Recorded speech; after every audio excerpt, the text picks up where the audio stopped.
Menarik sekali memang membahas mengenai saham-saham multi-bagger di awal tahun supaya Anda tidak kehilangan momentum dan Anda bisa mulai mengakumulasikannya hari ini sehingga nanti di akhir tahun Anda bisa merasakan sejauh manakah kenaikan dari harga sahamnya. Namun sudah akrabkah kita dengan saham multi-bagger? Apa sih sebenarnya multi-bagger itu? Memang kalau seandainya ada arti di dalam negeri tidak ada arti harafiah tentang saham multi-bagger. Tetapi kalau kita sedikit mengenal lebih dalam sebenarnya seperti apa istilah dari multi-bagger ini dimunculkan, saya akan ajak Anda untuk mengenal seperti apa. Pertama, saham multi-bagger ini diperkenalkan oleh seorang manajer investasi, kemudian filantropis juga yang sudah pernah mengangkat beberapa atau mengelola dana-dana kelolaan di sana oleh Peter Lynch di bukunya yang diterbitkan tahun 1988. Judulnya adalah One Up on Wall Street. Di situ ditulis dari istilah olahraga baseball atau backs ya atau basis yang adalah poin yang harus dilalui oleh para pemain untuk mencapai sukses dalam permainan. Two bagger itu berarti 2 kali lipat dari investasi awal. Kemudian ada istilah 10 bagger berarti memberikan 10 kali lipat dan seterusnya. Jadi bisa Anda bayangkan kalau Anda punya modal di awal tahun begitu ya Anda taruh di satu saham dengan kemungkinan kenaikan 2 bagger sampai dengan 10 bagger berarti ada akumulasi kenaikan harga saham dan tentunya returns yang bisa Anda dapatkan. Nah, multi-bagger ini muncul dan digunakan oleh praktisi pasar modal dunia. Ada beberapa investor terkemuka juga yang sudah berhasil dan mungkin banyak dari kita di sini yang belum mengerti sebenarnya istilah tersebut.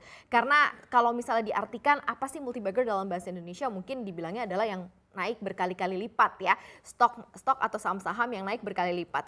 Nah, makanya disebutnya multi-bagger begitu. Nah, secara sederhana begini saja, saham-saham multi-bagger adalah saham yang memberikan returns berkali lipat dari harga perolehannya. Pada dasarnya saham multi-bagger adalah saham yang secara harga masih under value tapi memiliki fundamental yang kuat. Nah, ini Anda mulai bisa cross check nih.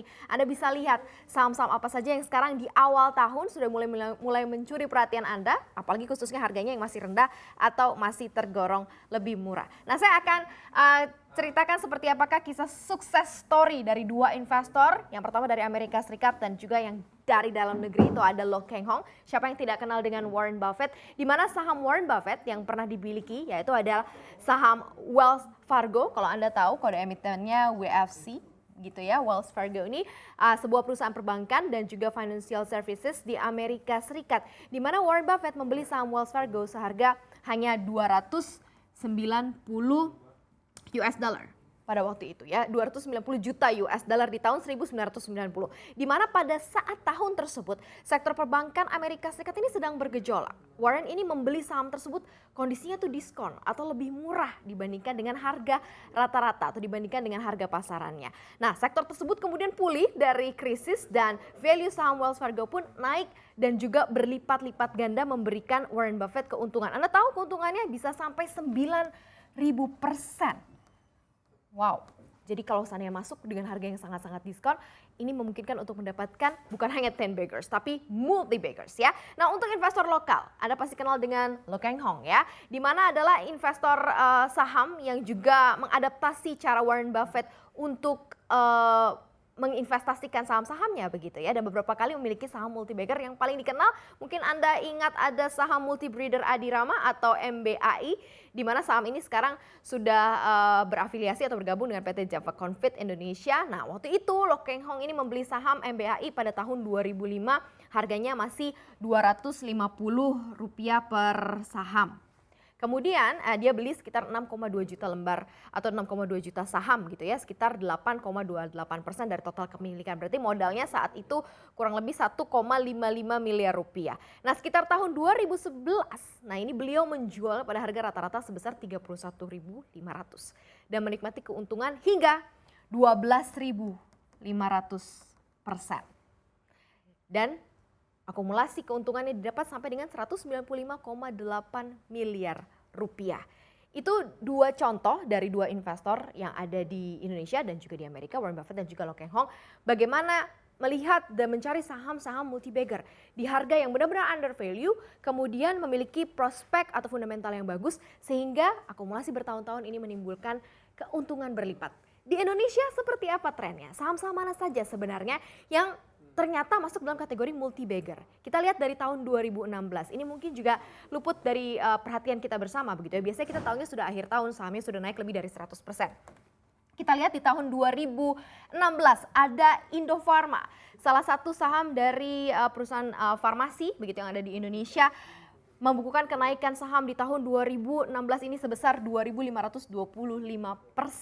Pada waktu itu Indofarma ini mungkin mengambil momentum di mana sedang maraknya begitu ya BPJS pada waktu itu, dan ini juga tentunya terimbas juga beberapa emiten farmasi lain, KF maupun juga ada Kalbe Farma. Tapi Indofarma membukukan kenaikan yang paling tinggi untuk harga sahamnya. Kemudian ada Barito Pacific yang naik 11,54% sepanjang 2016. Delta Dunia Makmur atau Deutz, salah satu perusahaan tambang batubara, ini juga membukukan kenaikan 788,89%. Secara siklikal pada tahun itu batubara cukup bergairah begitu ya, dan Deutz berhasil membukukan keuntungan atau kenaikan harga saham di atas 700% lebih. Kemudian ada Semen Batu Raja juga ikut membukukan kenaikan harga saham sebesar 783,16%, dan ada PP Property. Nah, kalau Anda lihat pada saat ini mungkin sektor properti, konstruksi sedang agak sedikit melambat. Di tahun 2016 kenaikan saham PP Property mencapai 551,69%. Dan pada saat itu juga cukup melambungkan saham PP Property dari harga awal IPO. Kita lihat bagaimana di tahun 2017. Nah, ini di tahun 2017 lebih bervariasi lagi. Tidak hanya saham-saham big caps atau saham-saham yang sudah ada kenal gitu ya, saham-saham under value seperti PT Pelayaran Tamarin Samudra Tbk atau TAMU. Ini salah satu emiten yang bergerak di jasa pelayaran yang membukukan kenaikan sudah 3.000% lebih kenaikannya. Di mana daripada saat posisi IPO waktu itu ada di harga Rp110 per saham, ini naik menjadi Rp3.580 per saham. Jadi kalau seandainya Anda punya uang 1 juta, Anda taruh di sana, sudah berkali-kali lipat keuntungan yang bisa Anda dapatkan ya. Kemudian ada MABA, Marga Abinaya Abadi Tbk yang naiknya 2.430%. Ini adalah salah satu emiten yang core bisnisnya adalah properti, kemudian resort begitu ya. Nah, kalau dilihat ada faktor juga, waktu itu ada faktor dilusi 0,42%. Jadi saham MABA sebenarnya terhitung pada saat IPO pun sudah mengalami kenaikan 2.430% atau di harga awalnya karena ada dilusi dari harga sahamnya.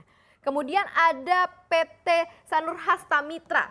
Sanur Hasta Mitra, maksud kami di sini dia. Sanur Hasta Mitra ini juga salah satu properti begitu ya, dengan kenaikan 1.766% dari posisi harga IPO di Rp105 menjadi Rp1.960.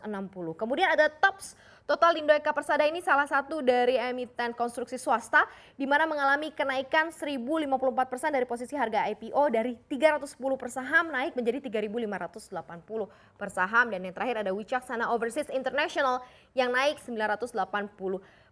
Di tahun 2017 ini memang saham-saham multibaggernya cukup fantastis jika dibandingkan tahun 2016 dengan kenaikan berkali-kali lipat begitu ya, 100,000 bagger sampai dengan 3.000-an, bahkan hampir rata-rata juga kenaikannya di atas 1.000%. Kita lihat baru saja kita tinggalkan tahun 2018, mungkin Anda juga baru ingat, dan sama-sama kita masih ingat saham-saham mana saja yang mencuri perhatian. Pasti Anda tahu ada dua saham dari grup Sinarmas, ada pabrik kertas Ciwi Kimia. Ini sangat menyita perhatian sepanjang tahun 2018 dan ternyata memang sudah membukukan kenaikan lebih di atas 100%, bahkan sampai 240,06%. Kemudian Era Jaya Swasembada, Anda tahu ini adalah salah satu emiten yang bergerak di industri provider telekomunikasi yang juga disupport dan disokong untuk pembangunan atau pembukaan offline store yang juga justru mensupport penjualan dari Era Jaya Swasembada dengan kenaikan 201,37%. Inti Keramik Alam Asri ini juga menyita perhatian investor dan ada kenaikan harga saham 170,63%.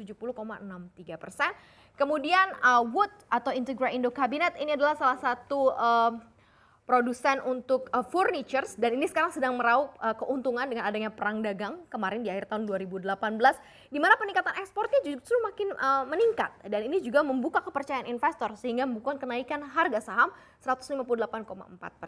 Dan yang terakhir Indah Kiat Pulp and Paper juga tidak mau kalah dengan CKIM di mana kenaikannya mencapai 122,22%. Anda mengikuti pergerakan saham-saham ini sepanjang 2018 pasti Anda super cuan ya.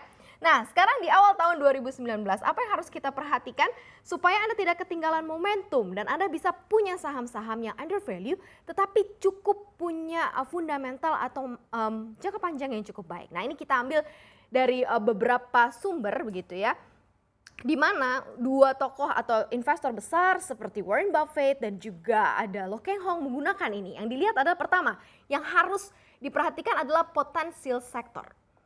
Biasanya setiap tahun tuh ada sektor-sektor yang mendominasi. Nah, ini dilihat perusahaan ini apakah masih cukup berpotensi berkembang untuk masa depan atau tidak.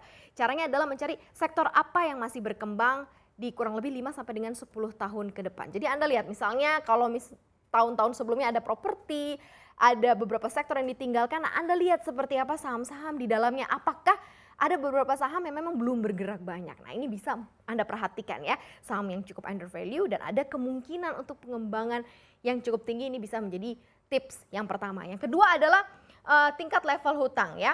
Level hutang tidak ada batasan yang paling wajar untuk utangnya harus di atas berapa ataupun di bawah berapa. Tetapi karena ini adalah perusahaan terbuka, ada keterbukaan informasi dan Anda bisa cari informasinya, Anda bisa cek seperti apakah kondisi dari level hutang dan bagaimanakah perusahaan tersebut untuk pembayaran hutang. Ya. Kemudian yang ketiga adalah periksa kinerja keuangan. Ini juga sangat mudah didapatkan ya. Apalagi sekarang Bursa Efek Indonesia sudah melabelkan tato untuk beberapa emiten-emiten bermasalah. Ada beberapa tato yang bisa Anda lihat begitu ya. Dan ini kerjasama juga dengan anggota bursa. Jadi kalau ada keterlambatan informasi atau keterlambatan melaporkan keuangan, apalagi kinerja keuangannya tidak baik, nah ini Anda bisa secara mudah menemukannya. Jadi itu mungkin bisa langsung keluar dari daftar list untuk menjadikan itu sebagai saham multi-bagger Anda. Dan yang keempat adalah pelajari sumber utama pemasukan perusahaan. Apakah segmen operasi utama perusahaan ini terus bertumbuh, apakah bisa ditingkatkan lagi ataukah tidak begitu ya. Mungkin di sini bisa dilihat apakah ada pengembangan ekspansi bisnis ke depannya. Kemudian perusahaan ini juga tidak stuck di satu bisnis yang lain, ada bisnis baru yang dibentuk begitu. Nah, ini bisa menjadi salah satu patokan Anda untuk memilih saham. Dan yang terakhir adalah yang paling menjadi kunci. Ini adalah jangka panjang atau long term perspective, adalah jalan utama bagi saham multi-bagger. Ini seperti yang digunakan oleh Warren Buffett begitu ya, dan juga Lo Keng Hong, di mana Warren Buffett menahan saham Wells Fargo selama bertahun-tahun dan juga Lo Keng Hong yang cuan besar dari MBAI setelah menahan sahamnya selama 6 tahun. Jadi Anda harus punya karakteristik seperti itu dan Anda juga bisa harus pandai-pandai melihat saham-saham mana saja yang mulai punya potensi menjadi saham multi-bagger 2019.